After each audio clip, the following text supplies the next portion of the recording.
Una tormenta eléctrica empezó a caer en la zona de Chiquitos, a los truenos.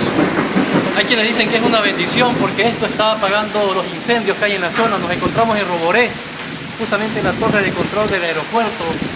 Teníamos que salir en un sobrevuelo y 2 minutos antes cayó la tormenta eléctrica. Se encuentran